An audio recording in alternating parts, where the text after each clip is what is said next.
Bonjour à toutes et à tous, nouvelle vidéo, conjugaison, pour vous parler de l'impératif. Alors c'est la première, il y en aura deux autres qui suivront un peu plus tard. Ici nous allons parler uniquement de l'impératif affirmatif, c'est-à-dire donner un ordre ou un conseil. Nous verrons ensuite comment donner une interdiction et ensuite nous verrons comment faire quand il y a des pronoms qui accompagnent le verbe à l'impératif. Alors, les caractéristiques de l'impératif. Tout d'abord, il n'y a que 3 personnes. Au lieu de 6, il n'y a que 3 personnes qui peuvent se conjuguer à l'impératif. Tu, nous et vous. Ce sont les 3 seuls. Donc, c'est beaucoup plus simple. Il y a la moitié du travail à faire. Je vous ai donné 3 exemples. Le verbe parler, parle. Donc, je m'adresse à une seule personne que je tutoie, parle. Mangeons. Donc c'est nous. L'ensemble, moi y compris. Faites. Je m'adresse à des personnes que je vous vois, ou à une personne que je vous vois, ou à plusieurs personnes que je tutoie. Donc il y a 3 groupes possibles.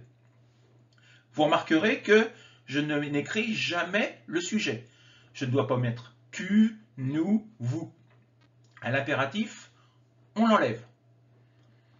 Et donc ça permet de dire un ordre, un conseil ou une suggestion. C'est-à-dire, cueille des fleurs, c'est un ordre. Va te coucher, c'est un ordre également. Allons-y, ça peut être une suggestion. Allons-y, maintenant. Manger des pommes, ça peut être un conseil. C'est bon pour la santé de manger des pommes. Manger des pommes. Vous voyez donc plusieurs possibilités. Mais il existe d'autres manières pour donner un ordre. On les verra dans d'autres vidéos également.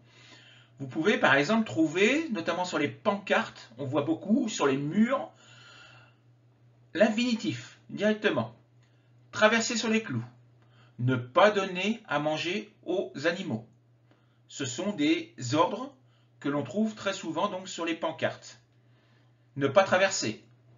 Ne pas faire. Ne pas écrire. Ne pas... Voilà. Il faut que, plus subjonctif. Il faut que tu fasses tes devoirs. C'est la même chose que fais tes devoirs.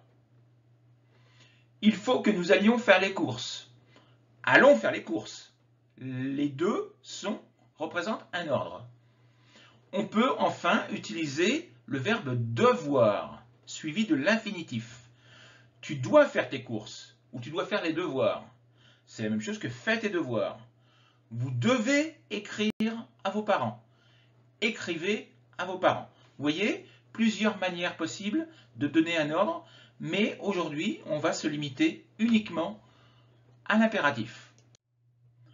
Alors la construction, elle est la même que pour le présent de l'indicatif.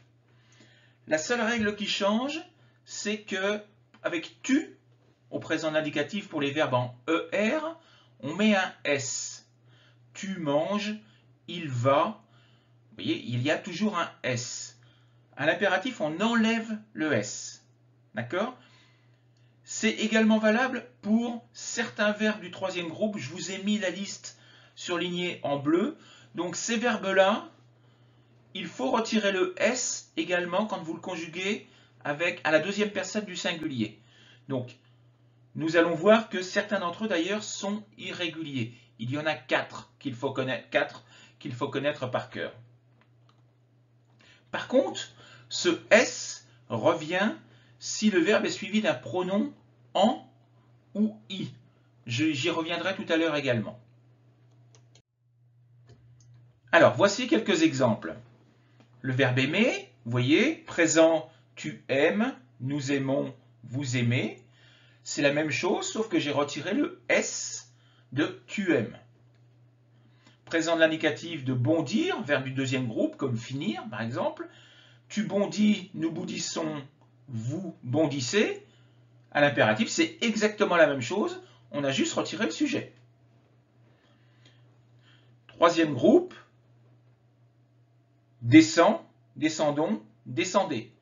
court, courons, courez. Vous voyez que c'est la même chose qu'au présent. Et les verbes pronominaux, attention, on met le pronom réflexif après sous la forme tonique. Donc, toi, nous et vous, avec un tiret entre les deux. Inscris-toi, inscrivons-nous, inscrivez-vous. Douche-toi, douchons-nous, douchez-vous. Vous voyez, systématiquement, il faut mettre le pronom réflexif après et séparé par un petit tiret.